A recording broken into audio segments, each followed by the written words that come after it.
Rain gods of the world. A Myth Archives reading. Rain has always meant survival. Before irrigation canals. Before industrial farming. Before written scripture.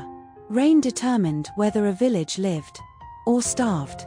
Across continents and across millennia, cultures did not treat rain as random. They treated it as personal. They gave it a name, a temperament, a will. This is a survey of the rain gods of the world. The first storm kings in ancient Mesopotamia, one of the earliest recorded rain deities, was Ukko. He was a storm god of Sumer. He carried thunder. He brought the life-giving waters that fed the Tigris and Euphrates basin. Later, in Akkadian and Babylonian traditions, he was known as Adad. The name changed. The storms did not. In Anatolia and Hurrian lands, the storm authority was Teshub. He stood upon mountains. He wielded lightning. He governed both destruction and renewal. To the west, in Canaan, Baal-Hadad rose as a central agricultural power. He defeated Mot, the force of drought and death. His victories were seasonal. His battles were cycles. Further east, in the Vedic tradition of ancient India, Indra became the archetype of the storm warrior. He slew the serpent Vritra. From the body of the serpent, the rivers were released.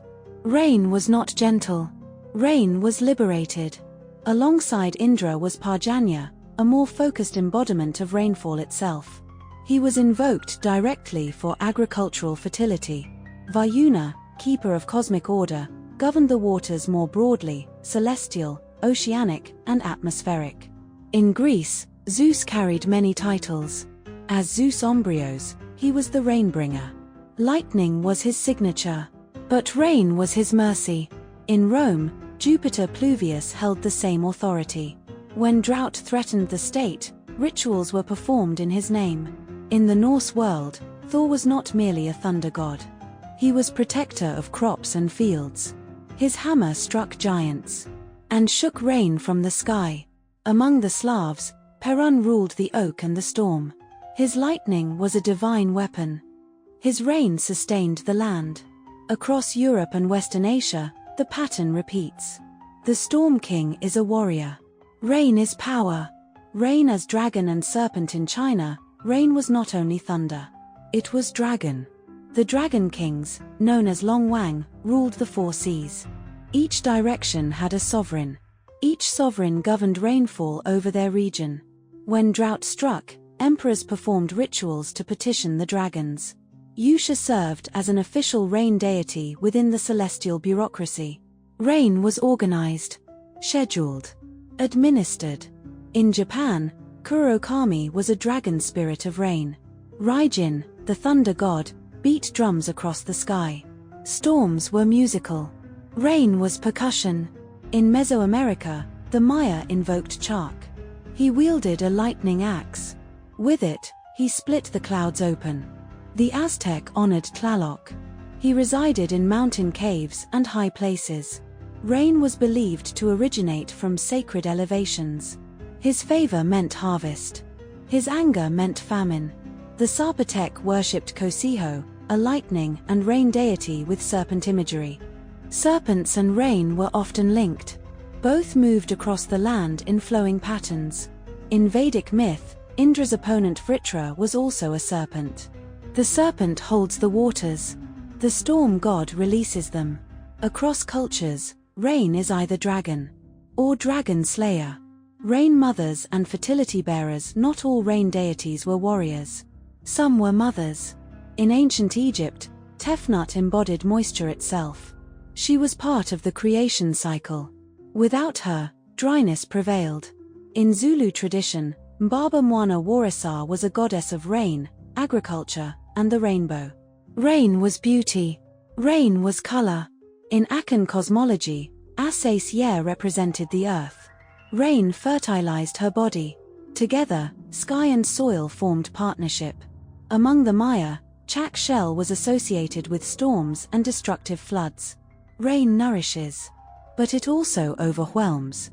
In Polynesian tradition, Tawira Matia was lord of winds and storms. His anger shaped the atmosphere. In Hawaii, Lono governed rain and fertility during the Makahiki season. Rain was tied to peace cycles and harvest celebration. These traditions remind us, rain is not only force.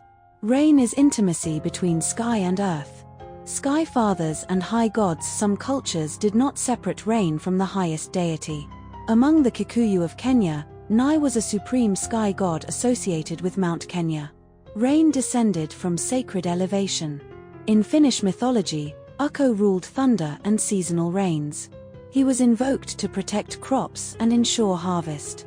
Among the Navajo, Tunainilii was a rain god with trickster qualities. Rain was unpredictable. Among the Lakota, Wakinian represented thunder beings.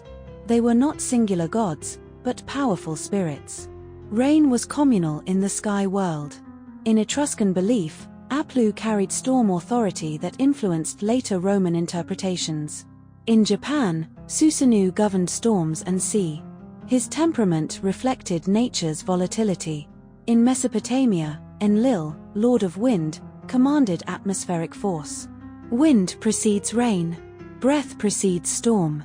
Across continents, the pattern expands. Sometimes rain belongs to a specialized deity. Sometimes it belongs to the sky itself. The agricultural equation. Agrarian societies develop rain theology quickly. Without rain, there is no grain. Without grain, there is no state. This is why rain gods often rise in river valley civilizations. Mesopotamia, Egypt, India, China, Mesoamerica. Rain is political. Rulers often aligned themselves with rain deities. To control narrative was to claim divine favor. If rain came, the king was blessed. If drought came, someone had failed. Rain gods are rarely minor figures. They sit near the top of pantheons. Because rain determines survival. Patterns across cultures, across traditions, certain themes repeat. Rain is released from restraint. Rain is tied to serpents or dragons. Rain is accompanied by thunder. Rain follows divine conflict. Rain ensures fertility. Rain reflects divine mood. The storm king. The rain dragon. The fertility mother. The sky father. The trickster wind. Different cultures. Similar archetypes. Closing reflection. Rain falls without language. But humanity never experienced it silently. They interpreted it. They ritualized it. They negotiated with it. They sang to it. Across thousands of years, rain has been seen as a weapon, a gift, a test, a covenant. To study rain gods is to study how humanity understood dependency. We do not command the sky, but we have always tried to speak to it. And in that conversation, the rain answers.